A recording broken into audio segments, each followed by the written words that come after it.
Hello everyone, welcome to Patanjali IAS. मैं रश्मि राजवंश और हम शुरू करेंगे हमारा जो आज का टॉपिक है, हमारे इस वर्ष का बजट जो हाल ही में संसद में पेश किया गया है।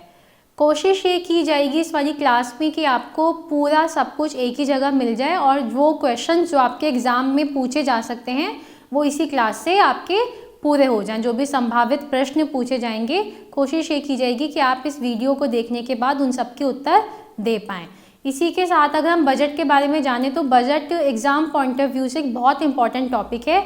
यूपीएससी का एग्ज़ाम हो या फिर कोई और स्टेट टीसीएस हो हमारा, या फिर हमारे कोई वनडे एग्जामिनेशन हो, उसमें बजट से क्वेश्चन पूछे ही जाते हैं। तो एग्ज़ाम पॉइंट ऑफ व्यू से बहुत इंपॉर्टेंट टॉपिक है, आप ध्यान से पढ़िएगा। और इसके साथ ही इसकी पीडीएफ आपको नीचे डिस्क्रिप्शन बॉक्स में मिल जाएगी, पीडीएफ का लिंक आपको मिलेगा, वहाँ से आप पीडीएफ भी डाउनलोड कर सकते हैं। तो शुरू करेंगे हम हमारा आज का टॉपिक, हमारा बजट 2021 और 2022 के वर्ष का। तो अब हम जानेंगे हमारे इस साल के बजट के बारे में। जो वर्ष है हमारा 2021 और 2022, ये वित्तीय वर्ष कहलाया जाता है 1 अप्रैल से 31 मार्च तक। अब अगर हम इसमें देखें, सरकार ये हमेशा मेंशन करती है जो 1 रुपया अगर कहीं से आया है तो वो सरकार के पास उसका जो 1 रुपये का शेयर है वो कहाँ से आया है। जैसा कि हमको यहाँ पे दिख रहा है कि 1 रुपये की अगर हम बात करें तो सरकार को उसका 36% पैसा जो मिला है, 36 पैसे की बात, हम इसको परसेंटेज को यहाँ पैसे में अगर लिखें तो वो सरकार की जो उधारी है या सरकार की जो जिम्मेदारी है सरकार के ऊपर, जो सरकार ने पैसा ले रखा है, सबसे ज़्यादा शेयर 1 रुपये में से सरकार को यहाँ से मिला है। उसके बाद अगर हम दूसरा ज़्यादा शेयर देखें तो वो 15% मिला है जीएसटी से, और निगम कर से मिला है 13%, और इसी के साथ इनकम टैक्स से मिला है 14%। अगर हम इसको ऑर्डर में कन्वर्ट करें तो सबसे ज़्यादा उधारी से, उसके बाद अगर हम देखें नंबर 2 जीएसटी से, उसके बाद नंबर 3 हमको इनकम टैक्स से पैसा मिला है सरकार को, 1 रुपये का डिवीज़न अगर ये बताया जा रहा है, और उसके बाद मिला है सरकार को निगम कर से। उसके बाद कुछ छोटा शेयर मिला है, जैसे नॉन टैक्स रेवेन्यू जो है, या फिर कस्टम्स, सीमा शुल्क जिसको कहा जाता है। तो इस प्रकार सरकार को जो 1 रुपया है वो इस हिसाब से मिलता है। अब अगर हम इसमें बात करें, सरकार ने अगर देखा जाए, वो तो बात थी कि 1 रुपया उसको कैसे मिला है। अगर बात इसमें देखी जाए कि सरकार उस 1 रुपये को किस हिसाब से खर्च करेगी, सबसे ज़्यादा शेयर वो किस हिसाब में खर्च करेगी, तो सरकार का वो 1 रुपया जो सबसे ज़्यादा खर्च हुआ है वो हो रहा है इंटरेस्ट पेमेंट में। ब्याज दरों में 20% सरकार का खर्चा हो रहा है। इसके बाद अगर हम देखें तो इससे ज़्यादा जाता है सरकार का, 1 रुपये में से 16 पैसे जाएंगे जो राज्य हैं उनको जो टैक्स और ड्यूटीज़ वगैरह लगती हैं उसमें। इसके साथ ही अगर हम सरकार के बड़े खर्चे की बात करें तो सरकार की जो स्कीम्स होती हैं, जो योजनाएं होती हैं, परियोजनाएं होती हैं, उनके ऊपर जो सरकार का खर्चा है वो है यहाँ पे 14%। और हम 1 रुपये में से इसकी हिस्सेदारी देखें तो ये हो जाता है 14 पैसे हमारे। इस हिसाब से सरकार कुछ खर्च करेगी। और इसी के साथ ही कुछ डिफेंस पे सरकार 8 पैसा खर्च करने का हिसाब रखती है, सब्सिडीज़ पे 8 पैसा देती है, पेंशन्स पे 5 पैसा देने का सरकार ने बोला है, और इसके अलावा 10 पैसे उसके देने का हिसाब किताब बन रहा है कुछ इसके अलग जो अदर एक्सपेंडिचर्स हैं उसमें। ये अभी तक हमने देखा कि 1 रुपया अगर सरकार के पास आता है तो कहाँ से आता है, और अगर 1 रुपया सरकार खर्च करती है तो वो किस हिसाब से खर्च करती है। अब हम जानेंगे केंद्रीय बजट 2021-22 की कुछ मुख्य बातें। सबसे पहले इसमें जो हमको जानने को मिलता है, इस साल अगर कुछ नया जो हुआ है वो ये हुआ है कि ये हमारा पहला डिजिटल केंद्रीय बजट है। यहाँ पे डिजिटल वर्ड से हमको पता चलता है कि पेपरलेस। हम लोगों ने समाचार वगैरह में भी देखा है कि इस बार जो हमारी वित्त मंत्री हैं वो अपना बजट के जो पेपर्स हैं उनको एक टैबलेट के अंदर सेव करके लाई थी। तो इसीलिए बात की जा रही है डिजिटल केंद्रीय बजट की। कब हुआ है ऐसा याद रखिएगा, 2021 में। अभी अगर नहीं भी कोई एग्जामिनर इस पे क्वेश्चन पूछे तो आने वाले कुछ वर्षों में पूछ लिया जाएगा। डिजिटल वर्ड से आप लोग समझ गए होंगे कि पेपरलेस, एक टैबलेट के अंदर जो हमारी केंद्रीय वित्त मंत्री हैं श्रीमती निर्मला सीतारमन, वो इस बजट को लेके आई थी। इससे पहले क्या प्रोविजन होता था, पेपर के रूप में प्रिंटेड कॉपीज आती थी, उनको ब्रीफ केस में लेके आया जाता था, पर अभी पहली बार ऐसा हुआ है कि टैबलेट में लाया गया। इसके साथ ही सरकार अपनी इंट्रोडक्शन में ही नाम ले देती है कोविड-19 का, और यहाँ पे उम्मीदें जताई जा रही हैं कि अब जो नया टाइम आ रहा है उसमें कुछ अच्छे अनुभव किए जाएं और हम एक नए युग में प्रवेश कर रहे हैं, तो उस हिसाब से कुछ चीज़ें बजट में डाली गई हैं। अगर हम बजट की कुछ बातों पे ध्यान दें तो इस बार के बजट को कुछ 6 हिस्सों में बांटा गया है। 6 हिस्सों में बांटने का मतलब है कि 6 पिलर्स सेट किए गए हैं और 6 कैटेगरी में डिसाइड किया गया है कि किस चीज़ को किस में कितना पैसा देना है और कौन सी नई नई योजना है जो आएंगी। एक बात जो हमको यहाँ पे ध्यान देनी चाहिए वो ये है, जितनी भी योजनाओं को नाम अभी आने वाले बजट में अभी हम जो पढ़ाएंगे आपको पढ़ाया जाएगा, वो आप एग्जाम पॉइंट ऑफ व्यू से याद रखिएगा, क्योंकि एग्जाम में क्वेश्चंस बेसिकली वहीं से बनते हैं, क्योंकि बजट की स्पीच में उन योजनाओं को जोड़ा गया है। तो सबसे पहले जो पहली कैटेगरी में बजट को बांटा गया है वो आता है स्वास्थ्य और कल्याण, हेल्थ एंड वेलबींग इसको बोला जाता है, क्योंकि देखा गया पिछला 1 वर्ष जो था उसमें बहुत ज़्यादा स्वास्थ्य के रूप में बहुत ज़्यादा परेशानियां हुई हैं लोगों को, तो सरकार ने इसके ऊपर अच्छा खासा कुछ चीज़ें लाई है सरकार, अभी हम उसको आगे देखेंगे। दूसरा जो स्तंभ है, दूसरा जो पिलर है इस बार के बजट में वो है वास्तविक और वित्तीय पूंजी और बुनियादी ढांचा, मतलब physical and financial capital and infrastructure. इसमें क्या होगा कि नया इंफ्रास्ट्रक्चर कैसे डेवलप करना है, कहाँ कहाँ डेवलप करना है, कहाँ कहाँ पैसा लगाना है, उसकी बात की गई है। इसके अलावा आकांक्षी भारत के लिए समावेशी विकास, समावेशी विकास का मतलब होता है इंक्लूसिव डेवलपमेंट, एक नए भारत के लिए, एक एस्पिरेशनल इंडिया के लिए इंक्लूसिव डेवलपमेंट का एक तीसरा स्तंभ इसमें बांटा गया है। फिर बात आती है मानव पूंजी में नव जीवन का संचार, री इन्वोगरेटिंग ह्यूमन कैपिटल। किस तरीके से हमारे ऊपर जो भारत की पूंजी है, जो मानव हैं, जो हम लोग हैं, जो सरकार हमारे ऊपर किस तरीके से नई नई चीज़ों को हमारे लिए अच्छे रूप में उपलब्ध कराएगी। इसके बाद बात आती है नवोन्मेष और अनुसंधान एवं विकास। नवोन्मेष का मतलब होता है इनोवेशन, नई नई चीज़ें किस प्रकार इनोवेट की जाती हैं, और उसी के साथ साथ ही रिसर्च एंड डेवलपमेंट की बात इसमें कही जा रही है। देखेंगे किस प्रकार ये रिसर्च एंड डेवलपमेंट की नई नई चीज़ें हमको देखने को मिलेंगी आने वाले वर्ष में। और छठा और आखिरी स्तंभ है इसमें न्यूनतम सरकार और अधिकतम शासन, मतलब minimum government and maximum governance. इसमें सरकार बात करेगी कि बहुत ज़्यादा जनसंख्या या संख्या पे ना ध्यान देते हुए अपने देश के लोगों को आउटपुट ज़्यादा दिया जाए, अधिकतम गवर्नेंस की बात इसमें की गई है। तो यही हम इसमें आगे देखेंगे। अब सबसे पहला जो हमारा स्तंभ है वो है स्वास्थ्य और खुशहाली। बहुत इंपॉर्टेंट है स्वास्थ्य, क्योंकि पिछले 1 वर्ष में सब लोगों ने स्वास्थ्य से रिलेटेड बहुत कुछ झेला है। तो क्या क्या चीज़ें दी गई हैं हमको स्वास्थ्य और हमारी वेलबींग से रिलेटेड। देखो, पिछले वर्ष जो पैसा दिया गया था स्वास्थ्य के लिए वो था कुछ 94,452 करोड़ रुपए पिछले साल 2020-21 की बात अगर हम करें, और वही अमाउंट इस साल बढ़ा के कर दिया गया है 2,23,846 करोड़ रुपए। अगर हम पिछले वर्ष से इसकी तुलना करें तो ये कुछ 137% ज़्यादा है, जो कि बहुत अच्छी बात है। मतलब अब हमारी सरकार स्वास्थ्य के लिए 137% ज़्यादा पैसा खर्च करेगी। सरकार ने 3 चीज़ों पे बहुत ज़्यादा ध्यान दिया है, 3 चीज़ों को बहुत ज़्यादा मजबूत करने की बात कही गई है। एक है निवारक, निवारण का मतलब प्रिवेंट करना, किसी बीमारी को होने ही नहीं देना, उसको आप जितना प्रिवेंट कर सकते हैं उसको प्रिवेंट करना। फिर उपचारात्मक, उपचारात्मक का मतलब होता है क्यूरेटिव, इलाज करना, किसी का क्योर करना, किसी बीमारी अगर आपको फिर भी हो गई है तो आपको उसके लिए अच्छा उपचार दिया जाए। उसके बाद सुधारात्मक, जब आप ठीक हो जाते हैं तो आपके लिए, आपकी वेलबींग के लिए अच्छे से काम करना। याद रखिएगा 3 शब्द किसी एग्जाम में एज इट इज आपसे पूछे जा सकते हैं।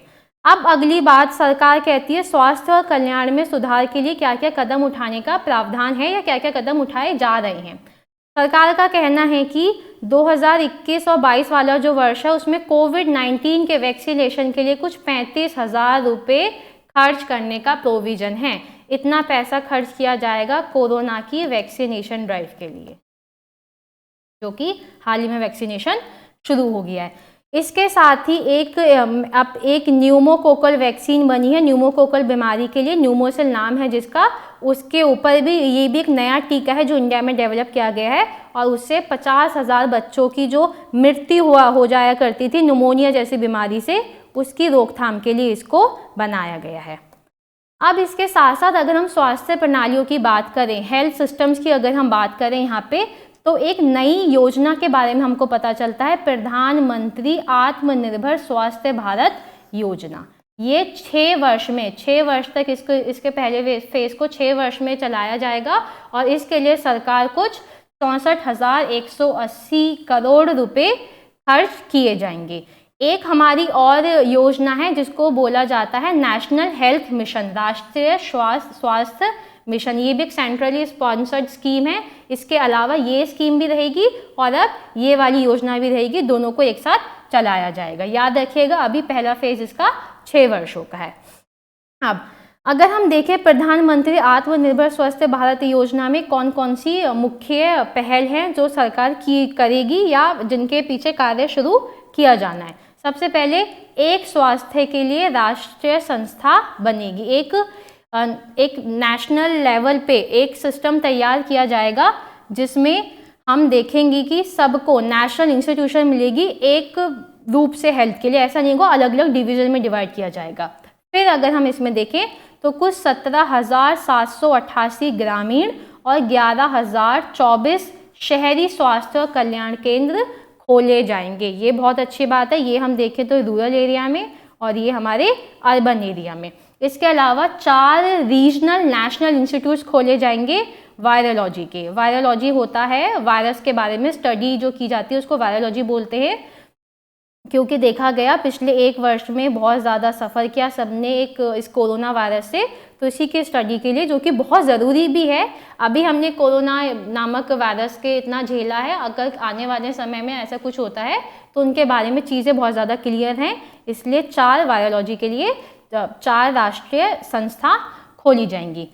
इसके अलावा 15 स्वास्थ्य आपात ऑपरेशन केंद्र बनेंगे और 2 मोबाइल अस्पताल बने जाएंगे, जिससे कि लोगों को बेहतर उपचार जल्दी से जल्द किसी भी आपातकालीन स्थिति में मिल सके। अगर हम देखें तो सभी जिलों में कुछ एकीकृत सार्वजनिक स्वास्थ्य प्रयोगशालाएं बनेंगी और 11 राज्यों में लगभग 3,382 ब्लॉक सार्वजनिक स्वास्थ्य यूनिट्स भी तैयार की जाएंगी। मतलब इनको बोला जाता है इंटीग्रेटेड पब्लिक हेल्थ लैब्स, और इसके साथ साथ ही कुछ 3,342 में ब्लॉक पब्लिक हेल्थ की यूनिट्स भी बनाई जाएंगी। तो ये हमारी बातें हैं जो उसमें स्वास्थ्य से रिलेटेड करी जा रही हैं। आगे अगर हम देखें इसमें तो कुछ 602 जिलों में 12 केंद्रीय संस्थानें बनाने का बात कही गई है, जिसमें क्रिटिकल केयर अस्पताल ब्लॉकों को स्थापित किया जाएगा। याद रखिएगा 12 केंद्रीय संस्थानों में, ठीक है। इसके साथ साथ ही राष्ट्रीय रोग नियंत्रण केंद्र, जिसको NCDC कहते हैं, इंग्लिश में इसको बोला जाता है national centre for disease control. बीमारी को रोकने के लिए इसकी 5 क्षेत्रीय शाखाओं पर 5 इसकी रीजनल ब्रांचेस बनेंगी और इसकी 20 यूनिट बनेंगी, 20 इकाइयाँ इसकी बनेंगी महानगरों में। इसके साथ ही अगर हम देखें तो एकीकृत स्वास्थ्य सूचना पोर्टल, जिसको कहा जाता है इंटीग्रेटेड हेल्थ इंफॉर्मेशन पोर्टल, बनाया जाएगा। सभी राज्य और जितने भी राज्य और केंद्र शासित प्रदेश हैं उनको एक साथ जोड़ने के लिए, कनेक्ट करने के लिए।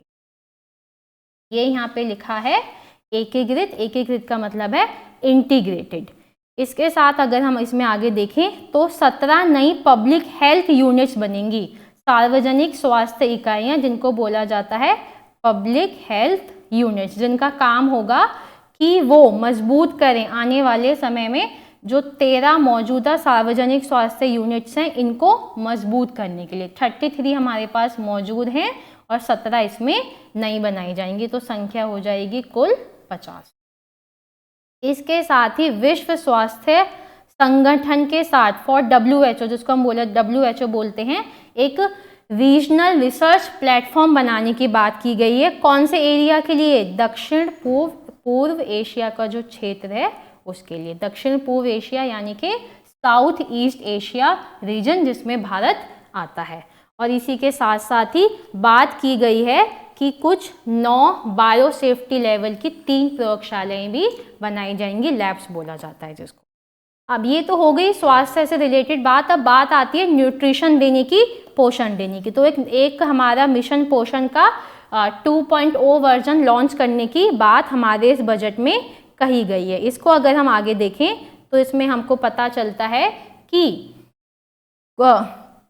जितना भी पोषण, देखो किसी भी अच्छे सर्वाइवल के लिए सारे न्यूट्रिएंट्स मिलना बहुत ज़रूरी है। और ऐसा माना जाता है हमारे देश में जो हाल कंडीशन है, जो नई जिन बच्चे जन्म लेने वाले होते हैं डिलीवरी के टाइम पे, उनके लिए बहुत कमी होती है, उन औरतों के लिए और बच्चों के लिए बहुत कमी होती है पोषण की। तो यहीं इसको अमाउंट को बढ़ाना डिलीवरी के समय तथा इस प्रोग्राम को अच्छे लेवल पे पहुंचाने की बात की गई है। इसी के साथ ही संपूरक पोषण कार्यक्रम और पोषण अभियान का विलय किया जाएगा। ये हमारे 2 प्रोग्राम है, एक हमारा सप्लीमेंट्री न्यूट्रिशन प्रोग्राम और दूसरा हमारा है पोषण अभियान। इन दोनों का मर्ज किया जाएगा। इसके बाद ही कुछ 112 कुछ आकांक्षी जिलों में सुधार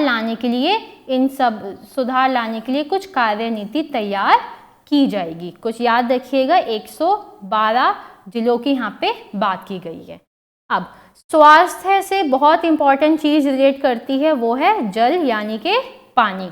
जल से रिलेटेड क्या क्या चीजें या पानी से रिलेटेड क्या क्या बातें की गई हैं बजट में, वो अब हम देखेंगे। कहा जा रहा है इसको जल आपूर्ति का सर्वव्यापी कवरेज। इसमें अगर हम देखें तो जल जीवन मिशन, जो हमारा जल जीवन मिशन है, वो 2 भागों में बटा हुआ है। एक हमारा शहरी कहलाता है और दूसरा हमारा ग्रामीण कहलाता है। तो इसमें बोला गया है जल जीवन मिशन अर्बन, हम इसको इंग्लिश में बोलेंगे जल जीवन मिशन अर्बन। इसके लिए 2,87,000 करोड़ रुपए खर्च किए जाएंगे, जिनका काम किस लिए खर्च किए जाएंगे, इससे क्या क्या होगा, लगभग 2.86 करोड़ परिवारों को नल कनेक्शन दिया जाएगा। हमको पता है आज भी सबके घरों में भारत में नल कनेक्शन नहीं है, तो यहाँ बात की गई है लगभग 3 करोड़ जो घर हैं उनमें नल कनेक्शन देने की। इसके साथ ही यूनिवर्सल वाटर सप्लाई की जाएगी कुछ 4,378 अर्बन लोकल बॉडीज में। अर्बन लोकल बॉडीज शहरी स्थानीय निकायों में कुछ 4,378 जगह यूनिवर्सल वाटर सप्लाई किया जाएगा, जिससे जल की आपूर्ति को पूरा करने के लिए। इसके साथ ही कुछ 500 अमृत शहरों में कचरा, जो तरल कचरा होता है जिसको बोला जाता है लिक्विड वेस्ट मैनेजमेंट, इस पे काम किया जाएगा कुछ 500 शहरों में। ये कुछ चीज़ें जो सरकार ने मेंशन की है बजट में जल और स्वास्थ्य को रिलेट करते हुए। अगर हम इसमें आगे देखें, स्वच्छ भारत और स्वस्थ भारत की बात की गई है। अगर आप लोग स्वस्थ रहना चाहते हैं तो उसके लिए स्वच्छ रहिए। तो जो शहरी स्वच्छ भारत मिशन का 2.0 वर्जन है, उसके लिए 5 वर्ष की अवधि में कुल 1,41,668 करोड़ रुपए आवंटित किए जाएंगे। कितने वर्षों के लिए? 5 वर्षों के लिए। इसके साथ साथ अगर हम इसके कुछ मुख्य इरादे सरकार के देखें तो हमको इससे पता चलता है पूर्ण मल मूत्र प्रबंधन और अपशिष्ट जल शोधन, मतलब जो फेशियल स्लज मैनेजमेंट है और वेस्ट वाटर मैनेजमेंट है उसके ऊपर काम किया जाएगा। इसके साथ ही कचरे के स्रोत पर पृथक्करण, जो हमारा इसको बोला जाता है सोर्स सिगरेशन, जो है कूड़े का जो है कचरे के बारे में काम किया जाएगा। इसके साथ ही एकल उपयोग प्लास्टिक में कमी लाना। प्लास्टिक पे हम कभी कभी देखते हैं कि बैन लगा दिया जाता है, क्योंकि एक बार उपयोग होने वाला जो प्लास्टिक है वो हमारे एनवायरनमेंट के लिए बहुत ही ज़्यादा हार्मफुल है। और इसके साथ ही अगर हम देखें पॉल्यूशन एक बहुत बड़ा मुद्दा है, वायु प्रदूषण में कमी लाने के लिए सरकार प्रतिबद्ध है और इसके साथ ही सभी पुराने डंप साइट के बायो उपचार पर ध्यान केंद्रित किया जाएगा। ये बातें हैं जो सरकार अपने इसमें हमको बता रही है। आगे देखेंगे हम। आगे वायु प्रदूषण की हम बात कर रहे थे, तो वायु प्रदूषण एक बहुत बड़ी समस्या है। तो वायु प्रदूषण से निपटने के लिए सरकार 10 लाख से अधिक जनसंख्या वाले 42 शहरी केंद्रों के लिए 2217 करोड़ रुपए की राशि मुहैया कराएगी। याद रखिएगा कहाँ पे, कुछ 10 या कितनी जनसंख्या, ये as it is statements exam में छप के आ जाती हैं, तो याद रखिएगा जितना आप लोग याद रख सकते हैं। जहाँ पे जो शहरी इलाके हैं, जो शहरी केंद्र हैं, उन पे जहाँ पे 10 लाख से ज़्यादा जनसंख्या है, उनके लिए 2217 करोड़ की राशि इशू करी जाएगी। अब प्रदूषण को ही ध्यान में रखते हुए और स्वास्थ्य को ध्यान में रखते हुए सरकार एक स्क्रैपिंग पॉलिसी, स्क्रैपिंग नीति बोलते हैं, उसको लाने की बात कर रही है। इसमें क्या होगा, जितने भी पुराने और अनुपयुक्त वाहन हैं उनको हटाया जाएगा। स्वैच्छिक होगी, बाउंडेशन नहीं है इस पे किसी की, ठीक है, ये आपकी मर्जी होगी। वॉलेंट्री व्हीकल स्क्रैपिंग पॉलिसी इसको बोला जाता है, जिससे भी हमारे जो पुराने जो यूज में नहीं है या फिर हमारे लिए अब उचित नहीं है एनवायरनमेंट के हिसाब से, उनको स्क्रैप किया जाएगा, उनको नष्ट किया जाएगा। कैसे होगा, जो निजी वाहनों के लिए जो इसमें उनकी आयु तय की गई है वो है 20 वर्ष बाद। 20 वर्ष बाद निजी वाहन हमारे काम के नहीं माने जाएंगे और जो कमर्शियल व्हीकल्स होते हैं उसमें ये लिमिट तय की गई है कुछ 15 वर्ष। अब दूसरा जो हमारा स्तंभ है, दूसरा जो हमारा पिलर है, जहां सरकार ने इस बजट में अपना मेंशन किया है, वो है वास्तविक और वित्तीय पूंजी तथा अवसंरचना, यानी कि physical and financial capital and infrastructure. किस प्रकार नया इंफ्रास्ट्रक्चर क्रिएट करने की बात सरकार इसमें कर रही है। कुछ योजनाएं हैं जो सरकार कह रही है कि उत्पादन से जुड़ी प्रोत्साहन योजनाएं, PLI बोला जाता है जिसको, मतलब कि प्रोडक्शन लिंक्ड इंसेंटिव स्कीम, प्रोत्साहन इंसेंटिव, याद रखिएगा ये PLI बोलते हैं जिसको। इसमें क्या होगा, 13 क्षेत्रों में PLI योजना के लिए, मतलब अगर आप उत्पादन करेंगे अच्छे लेवल पे तो उसी चीज़ को प्रोत्साहित किया जाएगा। तो 13 क्षेत्रों में PLI योजना के लिए अगले 5 वर्षों में लगभग 2 लाख करोड़, पूरा 2 लाख नहीं है, 1.97 लाख है, ये कुछ लाख करोड़ है, तो लगभग 2 लाख करोड़ की व्यवस्था करना। इसके साथ ही आत्मनिर्भर भारत, जो विजन है हमारे प्रधानमंत्री का, आत्मनिर्भर भारत के लिए विनिर्माण वैश्विक चैंपियन बनाना चाहते हैं भारत को। मतलब मैन्युफैक्चरिंग के हिसाब से अगर हम देखें तो भारत को एक ग्लोबल चैंपियन बनाने की बात इसमें कही जा रही है। इसके साथ ही विनिर्माण कंपनियों के लिए वैश्विक आपूर्ति श्रृंखलाओं, जिसको कहा जाता है ग्लोबल सप्लाई चेन की भी बात कही जा रही है, जिससे उनकी जितनी भी आधुनिक टेक्नोलॉजी है, जितनी भी आधुनिक चीज़ें हैं, उनको अच्छे से यूज़ किया जा सके। और प्रमुख क्षेत्रों में व्यापकता और आकार लाना है, मतलब स्केल एंड साइज की बात की गई है। जितने भी इम्पोर्टेंट सेक्टर्स हैं, जितने भी इम्पोर्टेंट की सेक्टर, हमारे की सेक्टर्स हैं, उनमें बड़े लेवल पे बात होगी स्केल और साइज की।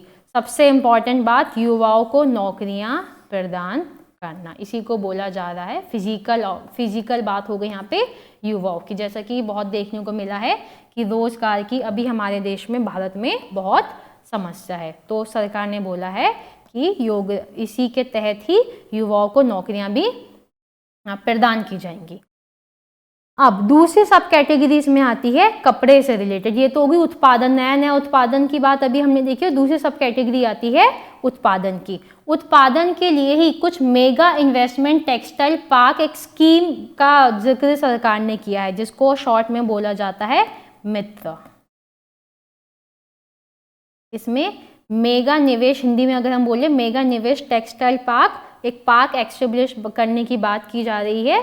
किसके क्षेत्र में? टेक्सटाइल के क्षेत्र में, कपड़े के क्षेत्र में। क्या बोला गया है उसको? मित्र। याद रखिएगा, मेगा इन्वेस्टमेंट टेक्सटाइल पार्क। क्या होगा इसके अंतर्गत?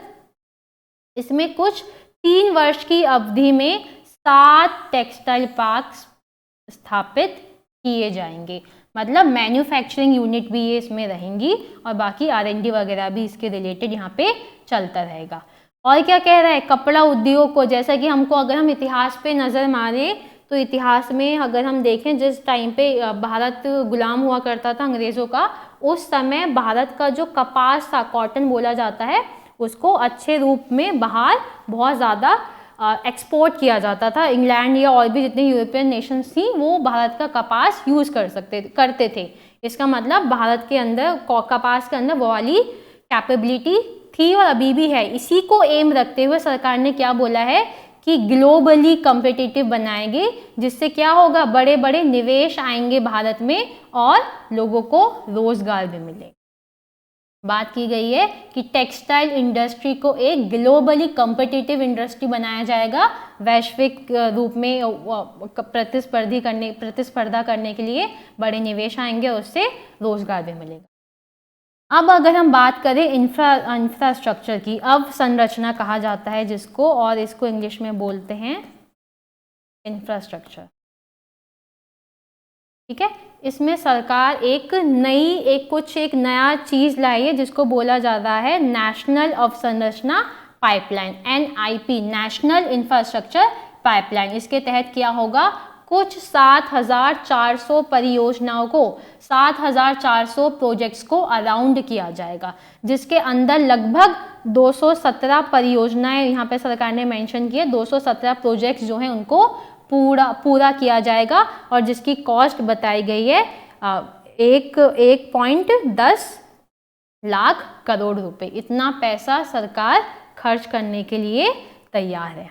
अब क्या होगा, इससे 3 बातों को ध्यान में रखते हुए फंडिंग करी जा रही है ये NIP के तहत। क्या क्या, सबसे पहले तो इंस्टीट्यूशनल स्ट्रक्चर्स बनाए जाएंगे, क्रिएशन ऑफ इंस्टीट्यूशनल स्ट्रक्चर्स। उसके बाद ही मोनेटाइजिंग एसेट्स, ये बहुत न्यूज़ में है। सरकार क्या करेगी, मोनेटाइजिंग, मुद्रीकरण कर रही है। जो सरकार के एसेट्स हैं उनका कुछ शेयर या पूर्ण रूप से किन्हीं चीज़ों का शेयर देके उनको मोनेटाइज कर रही है। उसके बाद ही enhancing the share of capital structure, जो केंद्र तथा राज्य बजटों में पूंजीगत व्ययों के लिए भी, जो पूंजीगत कैपिटल एक्सपेंडिचर बोलते हैं, उसमें को भी एनहेंस किया जाएगा, उसको बढ़ाया जाएगा।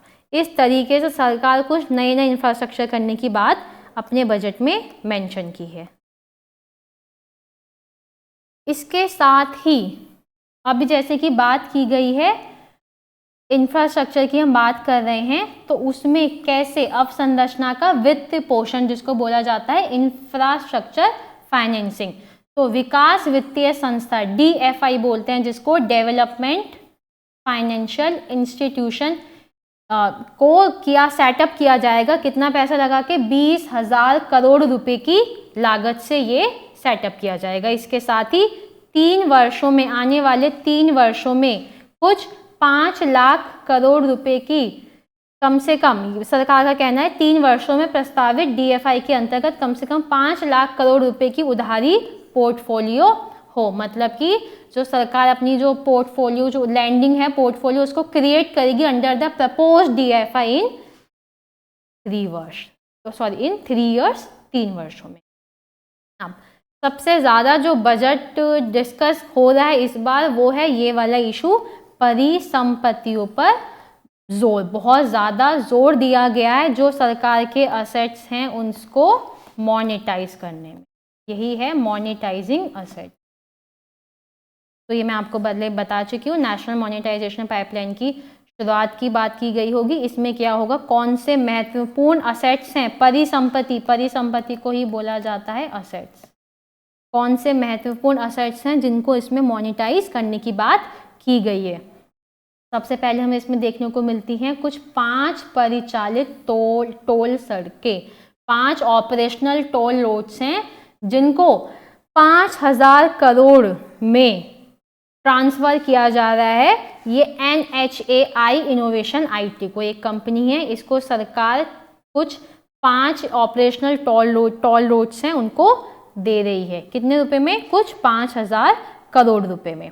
इसके साथ ही अगर हम इसमें आगे देखें तो कुछ 7,000 करोड़ रुपए, याद रखिएगा वो 5,000 करोड़ था, ये 7,000 करोड़ था। इसमें कुछ ट्रांसमिशन असेट्स हैं सरकार की, कौन सी हैं इसमें उसने मेंशन नहीं किया है। ट्रांसमिशन असेट्स हैं, ट्रांसमिशन परिसंपत्तियां हैं, उसको भी हस्तांतरित सरकार करेगी। किसको करेगी? PGCIL innovation IT। इसके साथ ही रेलवे में अगर हम देखें, रेलवे में भी मोनेटाइजेशन हो रहा है। तो रेलवे में समर्पित भाड़ा कॉरिडोर जिसको बोलते हैं, इंग्लिश में बोला जाता है डेडिकेटेड फ्रेट कॉरिडोर, इसको भी मोनेटाइज किया जा रहा है। और इसमें सरकार कह रही है कि इसके प्रचालन, अच्छे प्रचालन और इसके रखरखाव के लिए इसको मोनेटाइज किया जा रहा है। इसके बाद बात आती है हमारे एयरपोर्ट्स की। एयरपोर्ट्स को भी प्रचलन और प्रबंधन के लिए मुद्रीकृत किए जाएंगे। और इसके अलावा अगर हम देखें जिनको कुछ अलग हैं, जो अदर कुछ कोर इंफ्रास्ट्रक्चर एसेट्स हैं, उनको भी रोल आउट किया जा रहा है under the asset monetisation programme. Asset monetisation programme, परिसंपत्ति मुद्रीकरण कार्यक्रम के तहत।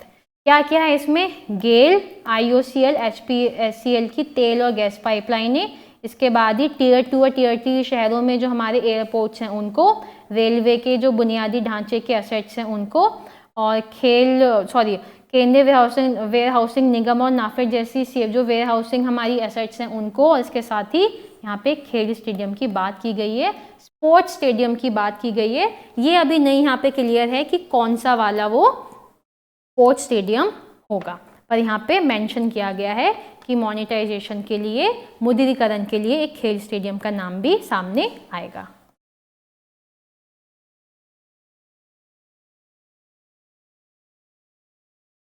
अब अगर हम देखें कुछ सड़क एवं राज्य मार्ग अवसंरचनाएं, अगर हम रोड और हाईवे इंफ्रास्ट्रक्चर को इसमें आगे देखें तो यहाँ पे भी सरकार ने कुछ कुछ अच्छी बातें की गई हैं, जैसे कि कुछ 1,81,101 लाख करोड़ का अब तक का सर्वाधिक आवंटन। इससे पहले इतना अमाउंट, सरकार का कहना है, इससे पहले इतना अमाउंट सड़क और राज्य मंत्रालय को नहीं मिला है, ये पहली बार मिल रहा है। कितना है? 1,18,101 लाख करोड़, इतना अमाउंट मिल रहा है, जो कि अब तक का हाईएस्ट है। जिसके तहत क्या होगा? कुछ 5.35 लाख करोड़ रुपए मिलेंगे भारतमाला परियोजना को। भारतमाला परियोजना को मिलेंगे, जिसमें जो 13,000 किलोमीटर की सड़कें हैं उनका निर्माण शुरू करने की बात की गई है। इसके अलावा इसी में 3,800 किलोमीटर की सड़कों का निर्माण कार्य पूर्ण हो चुका है। इसके बाद इसमें बोला जा रहा है मार्च 2020 के टारगेट तक कुछ 8,500 किलोमीटर लंबी सड़कें और बनाई जाएंगी। 11,000 किलोमीटर के राष्ट्रीय राजमार्ग गलियारे भी मार्च 2022 तक पूरे कर ले जाएंगे। इकोनॉमिक कॉरिडोर्स हैं, जो मेन इंपॉर्टेंट जो बिजनेस सिटीज़ हैं उनको आपस में जोड़ते हैं, वो भी योजना में है। और तमिलनाडु में 1.3 लाख करोड़ रुपए के निवेश से कुछ 3,500 किलोमीटर लंबे एक नेशनल हाईवे के काम को शुरू किया जाएगा। ये यहाँ पे कुछ चीज़ें बताई गई हैं राजमार्ग से रिलेटेड। तमिलनाडु की बात अपनी की, अब बात आती है केरल की। केरल में कुछ 65,000 करोड़ रुपए के निवेश से 1100 किलोमीटर के नेशनल हाईवे का काम किया जाएगा। पश्चिम बंगाल में 25,000 करोड़ के रुपए की लागत से लगभग 675 किलोमीटर लंबा नेशनल हाईवे बनेगा। असम में 19,000 करोड़ रुपए की लागत से बनेगा, जिसका काम अभी जारी है, ठीक है। और आने वाले 3 वर्षों में कुछ 34,000 करोड़ रुपए की लागत से 1,300 किलोमीटर लंबे राष्ट्रीय राजमार्ग का निर्माण कार्य किया जाएगा। इसी के साथ ही कुछ महत्वपूर्ण सड़कों की बातें और राजमार्ग परियोजनाओं के बारे में जो हमको इसमें जानने को मिलता है। याद रखिएगा, दिल्ली से मुंबई एक एक्सप्रेसवे बन रहा है जिसकी जो लंबाई है वो लगभग 1260 किलोमीटर है। इसका काम अभी चल रहा है और इसका 260 किलोमीटर का कार्य अभी बचा हुआ है, उसको पूरा कर लिया जाएगा मार्च 2021 तक, 31 मार्च 2021। आने वाले समय में 3 महीने में लगभग हमको ये काम 2 महीने में हमको ये काम देखने को मिलेगा। दिल्ली मुंबई एक्सप्रेसवे की बात होगी। इसके बाद बात आती है बेंगलुरु चेन्नई एक्सप्रेसवे की, जिसमें 268 किलोमीटर का कार्य शुरू किया जाएगा और इसको 2021-22 में माना जा रहा है कि इस काम को शुरू यहाँ पे कर दिया जाएगा। इसके साथ ही अगर हम और नेशनल हाईवेज को आगे देखें तो इसमें कानपुर लखनऊ एक्सप्रेसवे, जिसको नेशनल हाईवे संख्या 27 दी गई है, उसके लिए भी जो राष्ट्रीय राजमार्ग संख्या नेशनल हाईवे हमारा संख्या 27 है, उसके लिए भी वैकल्पिक ऑप्शनल होगा 63 किलोमीटर एक्सप्रेसवे का कार्य 2021-22 में आरंभ किया जाएगा। वो जो मेन हाईवे है उसके लिए दूसरा ऑप्शनल रास्ता तैयार करने की बात इसमें कही जा रही है, जिसका काम शुरू होगा 2021 और 22 में, इसी साल शुरू होने की बात कही गई है। और अगर इसमें आगे देखें, अगले हम देखें इसमें तो दिल्ली देहरादून आर्थिक गलियारे का मतलब होता है इकोनॉमिक कॉरिडोर। वो भी कुछ 210 किलोमीटर के गलियारे की बात की जा रही है, जो कि मौजूदा जो वित्त वर्ष है इसी साल में उसका काम शुरू किया जाएगा। उसके बाद बात की गई है रायपुर विशाखापट्टनम की, जिसमें छत्तीसगढ़, उड़ीसा और उत्तरी आंध्र प्रदेश से होकर गुजरने वाले कुछ 464 किलोमीटर लंबी सड़क की परियोजनाओं को मौजूदा वर्ष में प्रदान की जाएगी। अगला नाम हमको सुनाई देता है इसमें कुछ चेन्नई सेलम कॉरिडोर की बात की गई है। 277 लंबे एक्सप्रेसवे का निर्माण कार्य अभी आरंभ होना है इसी वर्ष। और बात की गई है अमृतसर जामनगर हमारा गुजरात में है, जिसका कार्य शुरू किया जाएगा। दिल्ली कटरा जम्मू, इसका भी कार्य शुरू होने की बात की गई है। और इसी के साथ ही कुछ 4 लेन और 6 लेन वाले नए हाईवेज की भी बात इसमें कही जा रही है। ये कुछ सड़क परियोजनाएं और राज्य मार्ग से रिलेटेड जो परियोजनाएं थी वो यहाँ पे मेंशन की गई है। अब बात आती है रेलवे अवसंरचना, रेलवे इंफ्रास्ट्रक्चर को अगर हम देखें तो रेलवे के लिए कुछ 1,10,055 करोड़ रुपए की राशि प्रदान की गई है। बहुत बड़ा अमाउंट है ये, जिसमें 1,07,100 करोड़ रुपए जो हैं वो कुछ कैपिटल एक्सपेंडिचर के रूप में खर्च करने की बात यहाँ पे कही गई है। भारत के लिए राष्ट्रीय रेल योजना 2030, याद रखिएगा इस योजना को, इसमें एक भविष्य के लिए तैयार की जा रही रेल व्यवस्था की बात की जा रही है और इसी के लिए खर्चा किया जा रहा है। इसमें क्या होगा, कुछ दिसंबर 2023 तक जितनी भी ब्रॉड गेज मार्ग जो है हमारे, उनका 100% इलेक्ट्रिफिकेशन करने की बात इसमें कही गई है। इसके साथ ही अगर हम देखें तो कुछ ब्रॉड गेज मार्ग जो है विद्युतीकरण हो जाएगा 2021 के अंत तक लगभग 72%, यानी 46,000, अगर हम इसको अमाउंट में देखें तो कुछ 46,000 RKM बोला जाता है, वहां तक इसको पहुंचाने का टारगेट है 2021 तक। इसी के साथ ही वेस्टर्न डेडिकेटेड फ्रेट कॉरिडोर, जिसको बोला जाता है पश्चिमी समर्पित भाड़ा कॉरिडोर, जिसको और पूर्वी DFC को जून 2022 तक चालू करने की बात इसमें कही गई है। इसके अलावा अगर हम कुछ और देखें, कुछ चीज़ें जो इसमें मेंशन है उनकी अगर हम बात देखें फ्यूचर में आने वाले, तो 2021-22 में पूर्वी DFC का सोननगर और गोमो खंड, जिसकी लंबाई है 263.77 किलोमीटर, उसको PPP मॉडल पे शुरू किया जाएगा। और इसके साथ ही कुछ भावी समर्पित भाड़ा कॉरिडोर परियोजनाएं जो कि खड़गपुर से विजयवाड़ा तक पूर्वी तट का कॉरिडोर, ईस्टर्न कोस्टल एरिया का कॉरिडोर, भूसावल से खड़गपुर से दानाकुनी तक पूर्वी पश्चिम कॉरिडोर, इटारसी से विजयवाड़ा तक उत्तर दक्षिण कॉरिडोर की बात इसमें कही गई है। अब अगर हम इसमें बात देखें कुछ अर्बन इंफ्रास्ट्रक्चर, जिसको बोला जाता है शहरी अवसंरचना, तो सरकार इसमें एक बहुत अच्छी पहल तो है पहले से, खैर उसको नेटवर्क को बढ़ाने की बात की गई है। मेट्रो रेल के नेटवर्क का विस्तार किया जाएगा, सिटी बस सेवा प्रारंभ करी जाएगी सारे शहरी क्षेत्रों में, क्योंकि हम पढ़ रहे हैं अभी अर्बन इंफ्रास्ट्रक्चर। इसके साथ ही कुछ 18,000 करोड़ रुपए की लागत से नई बसेस को चालू करने की, नई पब्लिक ट्रांसपोर्ट बस की ही बात है मेनली, इसको उनको चालू करने की बात इसमें कही जा रही है। कुछ 18,000 करोड़ रुपए की लागत है यहाँ पे, याद रखिएगा, अर्बन इंफ्रास्ट्रक्चर में पब्लिक ट्रांसपोर्ट से जो रिलेट कर रहा है। अब इसके साथ ही PPP मॉडल पे लगभग 20,000 से ज़्यादा बसें खरीदने का प्रोविज़न सरकार बता रही है, जिसके लिए उसमें परिचालन के रखाव के लिए, उनकी मेंटेनेंस के लिए भी बात कही गई है। इसके साथ ही इस योजना से ऑटोमोबाइल क्षेत्र को बढ़ावा मिलने के साथ साथ आर्थिक प्रगति पर रफ्तार तेज होगी। अभी हमने देखा पिछले कुछ वर्षों में जो हमारा ऑटोमोबाइल सेक्टर था उसकी ग्रोथ बहुत अच्छी नहीं रही है। तो इससे क्या होगा, अगर इतना योगदान, अगर पब्लिक ट्रांसपोर्ट की बात अगर कही जा रही है तो कहीं ना कहीं जो हमारा ऑटोमोबाइल सेक्टर है उसको बूस्ट मिलेगा। इसके साथ ही कुछ देश में 702 किलोमीटर पारंपरिक मेट्रो ट्रेनें अभी चल रही हैं और 27 शहरों में 1016 किलोमीटर लंबी मेट्रो तथा आरटीएस लाइनों का निर्माण कार्य किया जाएगा। 702 किलोमीटर की अभी चल रही हैं और कुछ 1116 की कुछ कार्य शुरू करने की बात इसमें कही जा रही है। सरकार लाएगी कुछ नया वर्जन मेट्रो लाइट और मेट्रो न्यू। इसमें क्या होगा, ये इन दो नई टेक्नोलॉजी को यूज़ करके कोशिश की जाएगी जो हमारे टियर 2 और टियर 1 के जो शहर हैं उसमें कम कीमत पर लोग सफ़र कर पाएँ। ये बात यहाँ पे बोल रही है, याद रखिएगा, मेट्रो लाइट और मेट्रो न्यू। अब अगर हम देखें कुछ योजनाएं हैं जिसके लिए केंद्रीय बजट में प्रावधान, केंद्रीय बजट में मदद का प्रावधान दिया गया है। जैसे कि कुछ एक हमारा है 11.5 किलोमीटर लंबा कोची मेट्रो रेलवे फेज 3 में इसका काम है। इसके साथ ही चेन्नई में और इसके साथ ही कुछ लगभग 60 kilometre Bengaluru metro railway project है।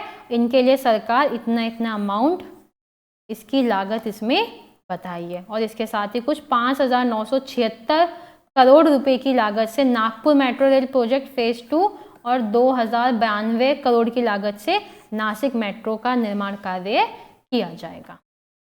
अब बात आती है पावर इंफ्रास्ट्रक्चर की, जिसको हिंदी में बोला जाता है विद्युत अवसंरचना। इसमें अगर हम देखें तो पिछले 6 सालों में स्थापित क्षमता के 139 गीगावाट्स का इजाफा किया गया है और 1.41 लाख किलोमीटर ट्रांसमिशन लाइनें जोड़ी गई हैं और कुछ लगभग 3 करोड़ अतिरिक्त घरों में कनेक्शन दिए गए हैं। सरकार यहाँ पे बता रही है कि पावर इंफ्रास्ट्रक्चर के अंदर ही लगभग 3 करोड़ घरों को कनेक्शन, बिजली का कनेक्शन दिया गया है। इसमें एक बात हमको और जो सरकार के सामने आती है वो एक नेशनल हाइड्रोजन एनर्जी मिशन 2021-22 को शुरू किया जाएगा। ये हमको एक नए मिशन का नाम यहाँ पे पता चलता है जिसको आने वाले समय में शुरू करने की बात की गई है। अगर हम बात करें पेट्रोलियम और प्राकृतिक गैस, मतलब पेट्रोलियम एंड नेचुरल गैस में, तो उसमें जो उज्ज्वला स्कीम है हमारी, उसको 1 करोड़ से अधिक जो मोर बेनिफिशियरी हैं उनको और इसमें जोड़ा जाएगा। इसके साथ ही 100 अधिक जिले हैं जिसको सिटी गैस डिस्ट्रीब्यूशन नेटवर्क से जोड़ा जाएगा। और याद रखिएगा जम्मू कश्मीर की बात भी यहाँ पे गई है। जम्मू कश्मीर में एक नई गैस पाइपलाइन परियोजना की शुरुआत यहाँ पे की जाएगी। अब अगर हम बात करें कुछ फाइनेंशियल कैपिटल की, जिसको बोला जाता है वित्तीय पूंजी, तो इसमें एक युक्ति संगत एकल सिक्योरिटी मार्केट कोड तैयार किया जाएगा जिसको बोला जाता है सिक्योरिटीज मार्केट कोड। इसके साथ ही सपोर्ट सिस्टम तैयार किया जाएगा फॉर द डेवलपमेंट ऑफ विश्व स्तरीय वर्ल्ड क्लास फिनटेक हब। इसको बोला जाता है world class fintech hub.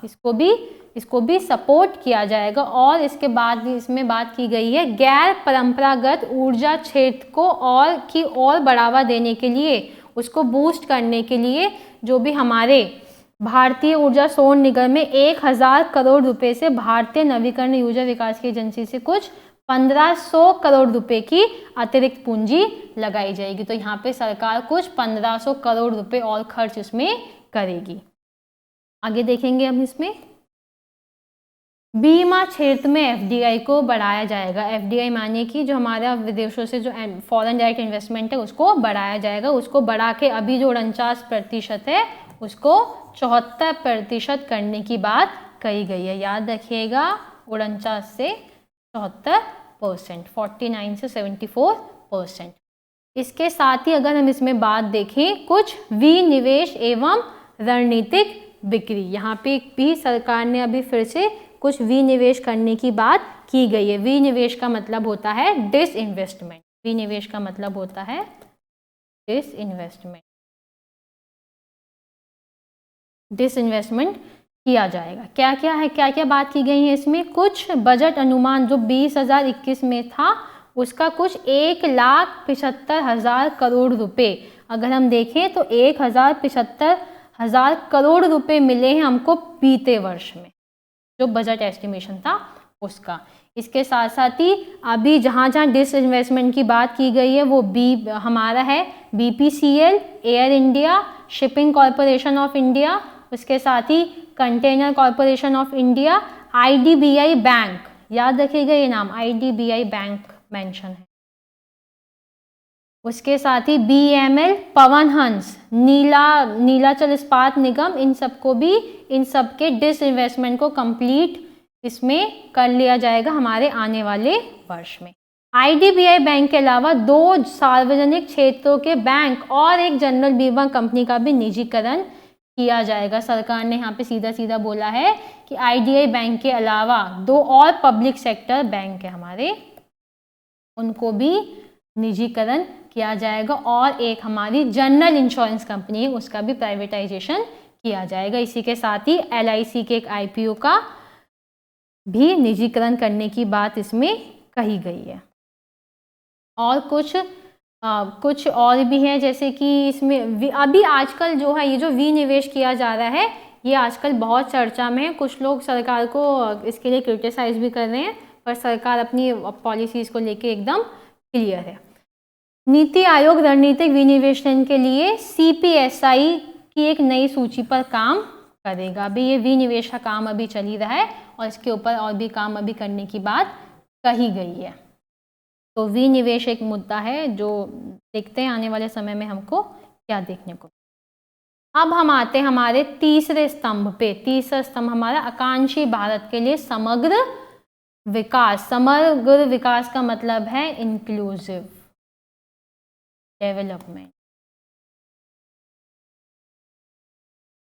Inclusive development. सबसे पहले बात करेंगे हम कृषि एरिया की। सरकार कह रही है, देखो बहुत आजकल ये कृषि वाला मुद्दा, बहुत एग्रीकल्चर वाला बहुत न्यूज़ में है, तो सरकार कह रही है कि जो हमारा MSP है, जो न्यूनतम समर्थक मूल्य है, उसको कम से कम 1.5 गुना किया जाएगा। सरकार कह रही है कि इतना MSP प्रोडक्शन के लिए, उत्पादन के लिए मिलेगा।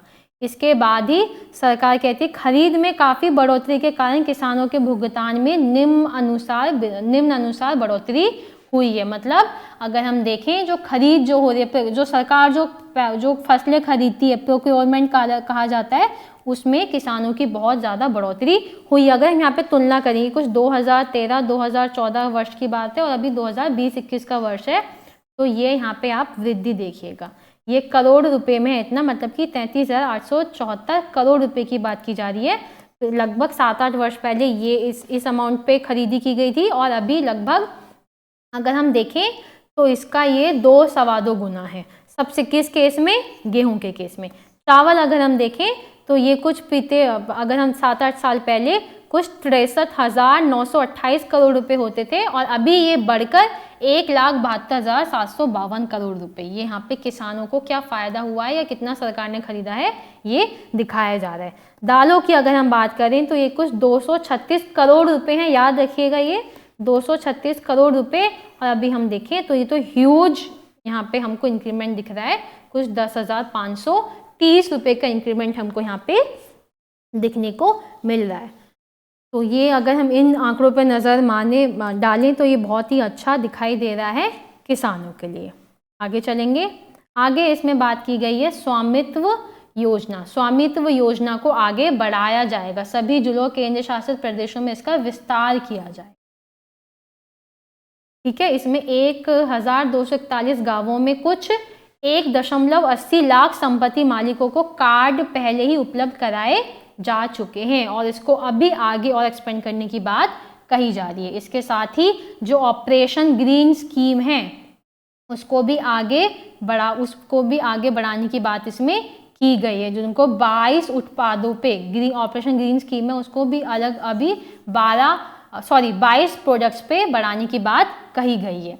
इसके अलावा अगर हम देखें तो सरकार इसमें बजट में मेंशन किया गया है कि ये 1.68 करोड़ फार्मर्स जो हैं वो रजिस्टर्ड हैं, किसके अंतर्गत, ई नाम के तहत, और कुछ 1.14 लाख करोड़ का रुपए जो इन्होंने जो ई नाम में इतने किसान जुड़े हुए हैं उन्होंने कुछ इतने लाख करोड़ रुपए का व्यापार किया है। 1000 और मंडियों को पारदर्शिता, ऐसा माना जाता है कि इन मंडियों में बहुत ज़्यादा करप्शन रहता है, इस वजह से भी हमको नए जो अभी हमारे अभी जो विधेयक है जिनके ऊपर अभी आजकल हमारे देश में बहुत इशू हो रहा है, तो उसका एक रीज़न सरकार ये भी दी जाती है कि बहुत थोड़ा बहुत जो भी करप्शन है उसको कंट्रोल करने के लिए हमें विधेयक लाए हैं। ठीक है, तो करप्शन नहीं हो, पारदर्शिता और ट्रांसपेरेंसी और प्रतिस्पर्धा, एक कम्पिटिटिवनेस लाने वाली बात हो, इसके लिए भी उनको ई नाम में इंक्लूड किया जाएगा। और एपीएमसी जो है हमारी, उनको ए है ये यहाँ पे, एपीएमसी जो है हमारी उनको भी एक इंफ्रास्ट्रक्चर की कृषि बुनियादी ढांचे को बढ़ाने के लिए आगे इसमें सुविधाएं बढ़ाने की बात कही गई है। अब हम देखेंगे मछली पालन, जो कि हमारा एग्रीकल्चर में ही आता है, फिशरीज जिसको बोला जाता है। इसमें समुद्र और देश में आधुनिक मछली बंदरगाहों और मछली लैंडिंग केंद्रों के विकास के लिए निवेश करने की बात कही गई है। 5 प्रमुख मछली बंदरगाहों की बात इसमें की गई है, कोची, चेन्नई, विशाखापट्टनम, पारादीप और पेतवा घाट, इनकी बात इसमें की गई है, इनको डेवलप किया जाएगा। इसके साथ ही अगर हम इसमें आगे देखें तो कुछ मल्टीपर्पज़ से कुछ सीवीड पार्क हैं, उनकी बात भी हमें इसमें देखने को मिलती है। ये मैंने आपको बताया सीवीड उत्पादन को बढ़ावा देने के लिए तमिलनाडु में मल्टीपर्पज़ सीवीड पार्क की बात कही गई है। अब जो हमने एक बहुत ज़्यादा इशू देखा था लॉकडाउन के टाइम में, वो था प्रवासी कामगार और मजदूर। इनका भी ध्यान रखा है सरकार ने बजट में, और उनके लिए क्या क्या चीज़ें लाई है वो हम देखेंगे। प्रवासी कामगार यानी कि माइग्रेंट वर्कर्स, तो इसमें 1 नेशन 1 राशन कार्ड की बात की गई है। 1 नेशन 1 राशन कार्ड से एक योजना है, 1 नेशन 1 राशन कार्ड स्कीम है, जिसमें कहीं पे भी ये कामगार रह रहे हों उनको वो इससे अधिक से अधिक लाभ उठा सकते हैं। योजना लागू हो चुकी है। पहली योजना लागू होने से अब तक बोला जा रहा है कि 32 राज्यों और केंद्र शासित प्रदेशों में, 32 संख्या है राज्यों केंद्र शासित प्रदेशों की, जिसमें 86% लाभार्थियों को शामिल किया गया है। मतलब अभी तक 86% जो प्रवासी कामगार हैं उसको उसमें शामिल कर लिया गया है। अब आगे इसमें बात की गई है कुछ गैर संगठित मजदूरों, प्रवासी कामगारों को विशेष रूप से इनके लिए सहायता प्रदान करने वाली योजनाओं को तैयार करने के बारे में जानकारी एक करने के लिए पोर्टल की बात कही जा रही है। अभी क्या था, कोई भी माइग्रेंट वर्कर्स थे, कोई भी किसी भी शहर में है, इनके पास एक सटीक रूप से जानकारी सरकार के पास नहीं थी, तो उसी का इंफॉर्मेशन पोर्टल तैयार करने की बात इसमें कही गई है। सभी श्रेणी में मजदूरों के लिए न्यूनतम मजदूरी की व्यवस्था लागू होगी और उनको कर्मचारी राज्य बीमा निगम के अंतर्गत लाया जाएगा। ECIC हम जिसको बोलते हैं उसके अंतर्गत उसको लाया जाएगा और एक न्यूनतम मिनिमम वेजेस सेट करने की बात इसमें कही गई है। आगे बात आती है महिला कामगारों की। ऐसा नहीं है, पुरुषों को भी ध्यान दिया गया और महिलाओं के बारे में भी ध्यान दिया गया है। महिलाओं जो वर्कर्स हैं उनको सभी श्रेणियों में काम करने की इजाज़त होगी, जिसमें वे रात्रि पाली में भी काम कर सकेगी और उन्हें पूरी सुरक्षा प्रदान की जाएगी। ये बहुत ज़रूरी। तो अभी कई परमिशन नहीं है वुमेन्स को रात में काम करने की, तो ये परमिशन उनको दी जाएगी। अब अगर हम आगे बात देखते हैं वित्तीय समायोजन की, जिसको बोला जाता है फाइनेंशियल इंक्लूजन।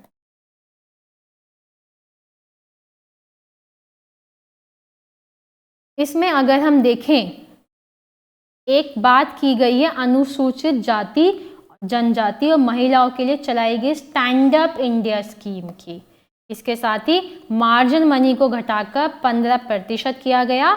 इसमें कृषि से संबंधित क्रियाकलापों के लिए दिए जाने वाले ऋणों को शामिल किया जाएगा और इसी के साथ ही कुछ MSME सेक्टर में 15,700 करोड़ रुपए की व्यवस्था की गई है, जो कि इस वर्ष के बजट के अनुमान का दोगुना है। ठीक है, कुछ याद रखिएगा, 15,700 करोड़ रुपए किस में? MSME सेक्टर में।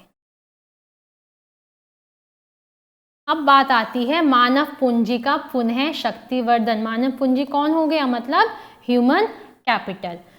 खर्च, अब देखिए हमारे माँ बाप होते हैं, वो हमको पढ़ाते लिखाते हैं, मतलब वो हमारे ऊपर, हमारे ऊपर कुछ खर्चा कर रहे हैं, हम उनके असेट्स हैं। तो इसी तरीके से कल को भारत देश अच्छे रूप में दिखे, इसलिए सरकार ने खर्चा किया है हमारी पढ़ाई लिखाई पर। सरकार ने कुछ बजट में कुछ चीज़ें मेंशन की है। तो अगर हम देखें विद्यालय शिक्षा की, स्कूल एजुकेशन की अगर हम बात करें तो कुछ 15,000 से अधिक विद्यालयों को गुणवत्ता की दृष्टि से उनका सुधार किया जाएगा।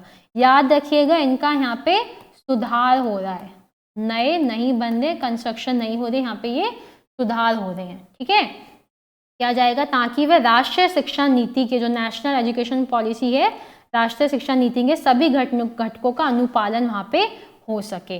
वह अपने क्षेत्र के लिए एक एग्जाम्पल वहाँ पे एस्टेब्लिश कर सकें। इसी के साथ ही इसके साथ ही गैर सरकारी संगठन, निजी स्कूल और राज्यों के साथ भागीदारी में 100 नए सैनिक स्कूल बनाए जाए।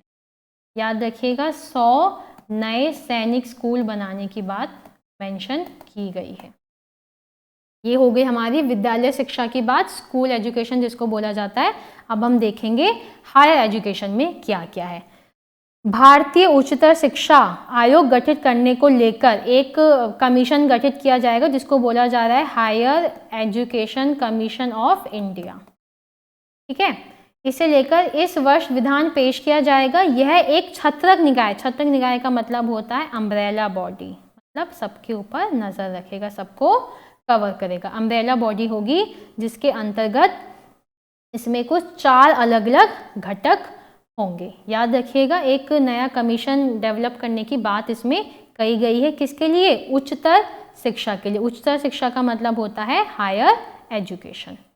आगे अगर हम इसमें देखें तो सभी सरकारी कॉलेजों, विश्वविद्यालय और अनुसंधान संस्थानों द्वारा कई शहरों में छत्रक संरचनाओं की स्थापना की जाएगी, जिससे बेहतर समन्वय मतलब इंक्लूजन उनका हो सकेगा। और दूसरी बात यहाँ पे की गई है, लद्दाख में एक उच्च शिक्षा पहुँचाने के लिए एक केंद्रीय विश्वविद्यालय बनेगा। लद्दाख में एक नया सेंट्रल यूनिवर्सिटी बनाने की बात इस बजट में की गई है।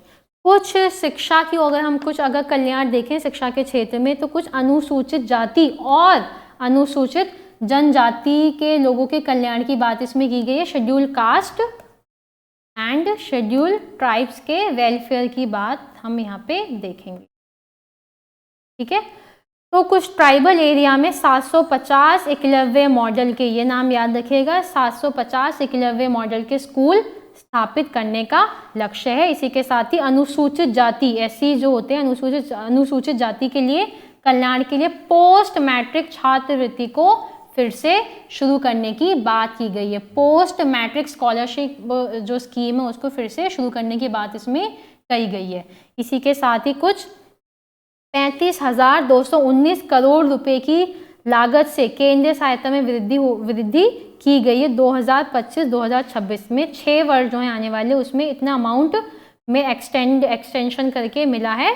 किस लिए? सेंट्रल की तरफ से एजुकेशन की फील्ड में। और इसके साथ ही जो इसी से 4 करोड़ अनुसूचित जाति के छात्रों को लाभ मिलेगा। जो 4 करोड़ स्टूडेंट्स हैं जो एससी कैटेगरी से बिलोंग करते हैं, उसका लाभ, उसका बेनिफिट इसको यहाँ से मिलेगा। कौशल जिसको बोला जाता है स्किलिंग।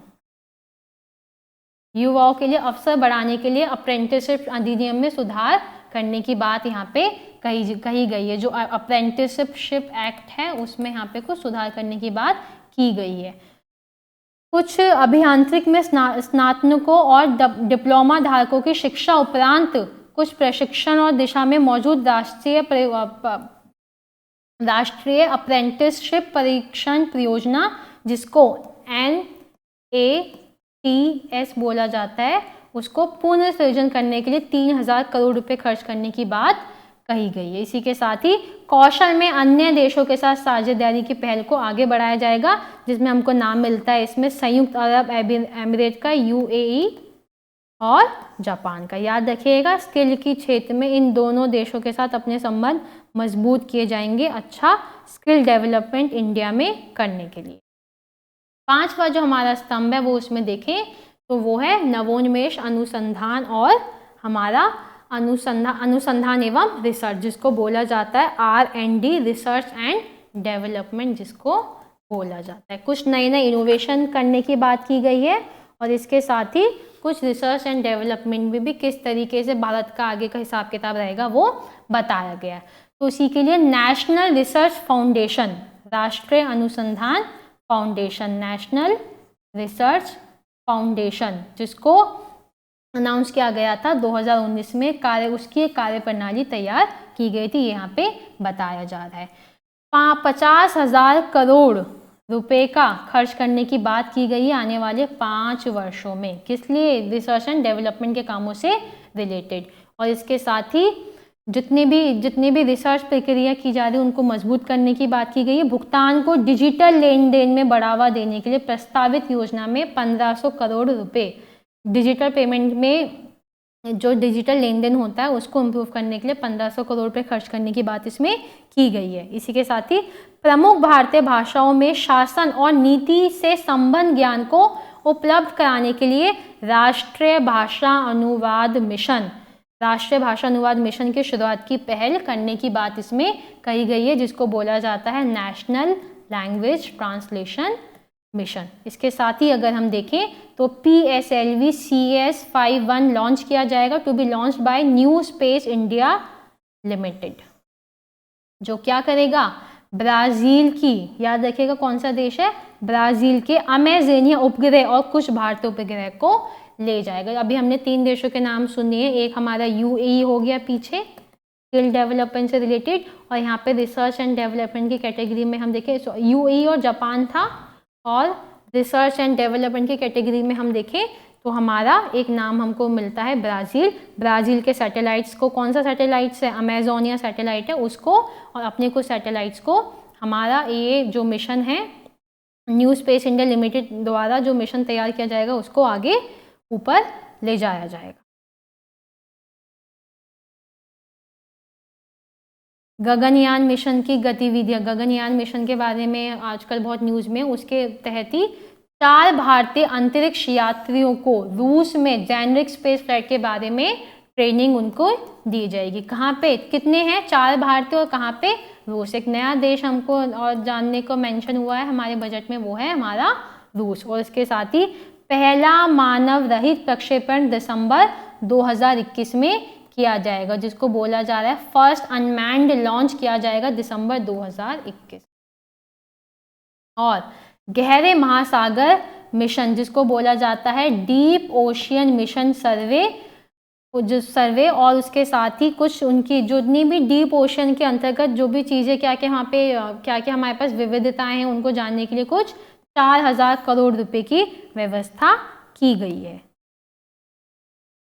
और हमारा बजट के सेक्शन में जो छठा स्तंभ है वो है न्यूनतम सरकार और अधिकतम शासन। मतलब सरकार की संख्या पे मत देखिए, सरकार काम कितना, गवर्नेंस कितना अच्छा करने के विचार हैं उसके, उस पर देखिए। तो उसमें क्या किया है, कुछ चीज़ों को जल्द से जल्द सुनिश्चित करने की बात इसमें की गई, जैसे कि तेजी से न्याय सुनिश्चित करने के लिए न्यायाधिकरणों में सुधार लाने के उपाय की बात की गई है। न्यायाधिकरण होते हैं हमारे ट्राइब्यूनल्स। इसके साथ ही national commission for allied health care professionals, उनके लिए एक ऑलरेडी एक ट्रांसपेरेंट और एफिशिएंट रेगुलेशन को मद्देनज़र रखते हुए उनको 56 हेल्थ केयर प्रोफेशन कर्मियों की पारदर्शिता और दक्षता पर नियंत्रण सुनिश्चित किया जा सके।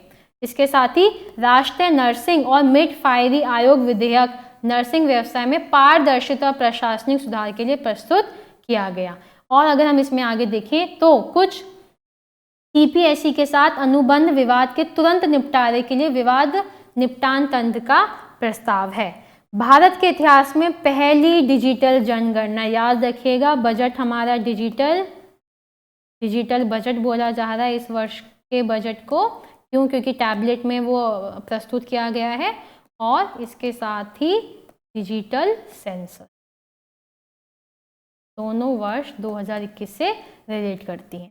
तो भारत के इतिहास में पहली डिजिटल जनगणना के लिए 3,768 करोड़ रुपए आवंटित करने की बात की गई है। इसके साथ ही पुर्तगाल से गोवा राज्य के स्वतंत्रता की हीरक जयंती समारोह मनाने के लिए गोवा सरकार को 300 करोड़ रुपए देने की बात यहाँ पे कही गई है, याद रखिएगा। और इसके साथ ही कुछ अगर हम देखें बंगाल और असम में, असम और पश्चिम बंगाल में चाय बागान कामगारों को विशेष रूप से महिलाएं और उनके बच्चों के लिए कल्याण के लिए विशेष योजना के लिए 1,000 रुपये आवंटित करने की बात इसमें कही गई है। तो ये 6 स्तंभ जो अभी तक हमने डिस्कस किए हैं, 6 स्तंभ थे जो सरकार ने बजट में मेंशन किए और जो हमने यहाँ पे अभी डिस्कस किए हैं। इसके साथ ही सरकार ने कुछ अन्य चीज़ों पे भी बजट में डिस्कस किया, अपने बजट में मेंशन की है, उनको हम यहाँ पे आगे देखेंगे। अगर हम राजकोषीय स्थिति देखें तो लगभग जो बजट अनुमान किया गया है 2021-22 के लिए वो 34.83 लाख करोड़ रुपए है। अगर हम पिछले वर्ष देखें 2020 और 2021 को, तो पिछले वर्ष जो फिजिकल डेफिसिट था जिसको राजकोषीय घाटा कहा जाता है वो सरकार का 9.5% था। मतलब इतना घाटा सरकार ने, मोटे मोटे शब्दों में अगर मैं आपको बताऊं तो इतना घाटा सरकार ने पिछले साल झेला था। सरकार क्या कोशिश करना चाह रही है? अगर हम ये बोल दें कि इतने घाटों को एकदम से प्रॉफिट में कन्वर्ट कर दिया जाए तो इतना आसान नहीं होता। सरकार कोशिश कर रही है इस साल इस वाले घाटे को कम करने की, और सरकार कहती है हम इसको 9.5 से घटाकर कुछ 6.8% पे लाना चाहते हैं, और ये काम ही बहुत चैलेंजिंग है। तो याद रखिएगा इतना जो फिजिकल डेफिसिट है उसको 6.8% घटाने की बात कही गई है। इसके साथ ही ये मैं आपको बता चुकी हूँ, इतना वास्तविक बजट का 30.42 लाख करोड़ रुपए के वास्तविक बजट का अनुमान व्यय की अपेक्षा व्यय के लिए मूल अनुमान इतने करोड़ रुपए है, ये मैं आपको पहले बता चुकी हूँ।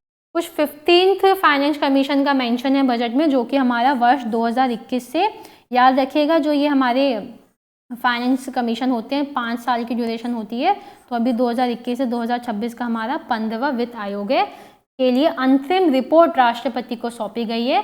राज्यों के सीधे शेयर 41% पर रखे गए हैं, जो हिस्सा जो राज्य सरकारों को प्रदान किया जाता है। केंद्र से जम्मू कश्मीर और लद्दाख केंद्र शासित प्रदेशों को धन उपलब्ध कराया जाएगा। आयोग की सिफारिश के अनुसार वर्ष 2020-21 में 14 राज्यों को राजस्व हानि अनुदान के रूप में 64,340 करोड़ रुपए की अपेक्षा इस वर्ष 17 राज्यों को कुछ 1,18,452 करोड़ रुपए दिए गए। पहले 14 राज्यों को मिले थे कितने, इतने, और अभी कुछ 17 राज्य उसमें हैं और ये अमाउंट इतना यहाँ पे बढ़ा दिया गया है। अगर हम कुछ उसमें कर प्रस्ताव की बात करें तो निवेश बढ़ाने, याद रखिएगा निवेश बढ़ाने के लिए, इन्वेस्टमेंट बढ़ाने के लिए और रोजगार सुदृढ़ करने के लिए, साथ साथ करदाताओं पे बोझ कम करने के उद्देश्य से पारदर्शी और उचित कर प्रणाली का दृष्टिकोण यहाँ पे बताया गया है। मतलब बहुत ज़्यादा बर्डन, अगर कोई नया बिजनेस सेटअप करना चाहता है, नया रोजगार किसी को दे रहा है, तो बहुत ज़्यादा उस पर बर्डन ना हो, उसका बोझ कम करने का सरकार सोच रही है।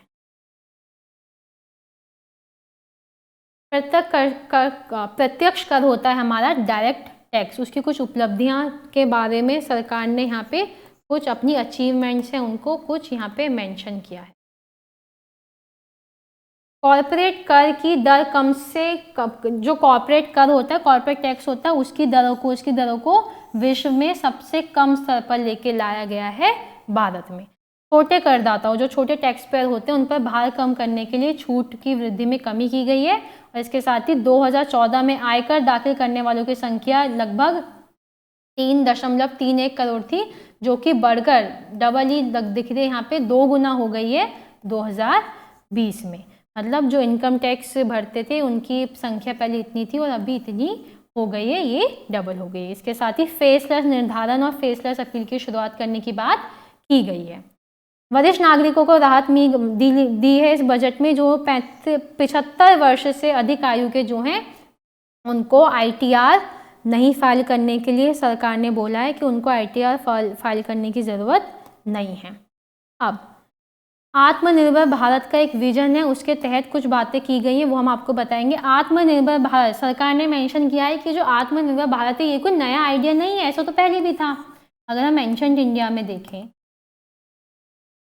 जब हमारे ऊपर किसी बाहर से आए हुए किसी और लोगों का शासन नहीं था, तो हम लोग अपने आप में खुश थे और पूरी दुनिया में एक कारोबार का केंद्र भी बन गए थे। तो ऐसा हम फिर से कर सकते हैं, ये बात यहाँ पे की गई है। सरकार कह रही है कोई नया आइडिया नहीं है। इसके साथ ही आत्मनिर्भर भारत 130 करोड़ भारतीयों की स्पष्ट अभिव्यक्ति है, जिन्हें अपनी क्षमता और कौशल पर पूर्ण भरोसा है। मतलब हम लोग जो हैं, हमें किसी और की मदद की ज़रूरत नहीं है, हम खुद इतने कैपेबल हैं कि हम इन चीज़ों को आगे ग्रो कर सकते हैं। इन बातों को मजबूत करने के लिए संकल्प लिया जा रहा है। सबसे पहले राष्ट्र पहले, नेशन फर्स्ट, इन चीज़ों को मजबूत करने की बात की जा रही है। दूसरा है किसानों की आय दोगुनी करना, जो अभी सरकार बार बार अपने अभी आंदोलन से रिलेटेड चीज़ें बताती रहती है कि ये इनका जो जितना आंदोलन हो रहा है वो नहीं होना चाहिए, क्योंकि हम जो कर रहे हैं उनसे किसानों की आय दोगुनी की जाएगी। मजबूत अवसंरचना, इंफ्रास्ट्रक्चर को स्ट्रॉन्ग किया जाएगा। स्वस्थ भारत, जो कि बहुत ज़रूरी है। सुशासन की बात की गई है, इसमें गुड गवर्नेंस की बात की गई है। इसके साथ ही युवाओं के लिए अवसर प्रदान करने, क्या अवसर प्रदान करें, नौकरियां दी जाएंगी उन्हें, उनके लिए नए नए स्किल्स प्रदान की जाएंगी। सभी के लिए शिक्षा, एजुकेशन फॉर ऑल, महिला सशक्तिकरण, वुमेन एम्पावरमेंट, समावेशी विकास की बात इसमें की गई है। और केंद्रीय बजट 2015-16 में कुछ 13 वादे किए गए थे, उनको आने वाले 75वें जो वर्ष होगा, आज़ादी का जो 75वां वर्ष होगा, उसके कुछ एक अमृत महोत्सव तब होगा, उसमें कुछ चीज़ों को दिखाया जाएगा, बताया जाएगा, जो कि हमारे आत्मनिर्भर भारत को ही दर्शाता है। एक कोट हमको हमारे मेंशन में मिलता है रविंद्रनाथ टैगोर जी का, faith is the bird, faith एक वो चिड़िया है दैट फील्स द लाइट, जो उजाला देख लेती है, और एंड सिंग्स और गाती है, कब, जब सुबह सुबह भोर के वक्त भी अंधेरा होता है। ये कोट है रविंद्रनाथ टैगोर जी का, और इसको हमारे इस बजट स्पीच में मेंशन किया गया है।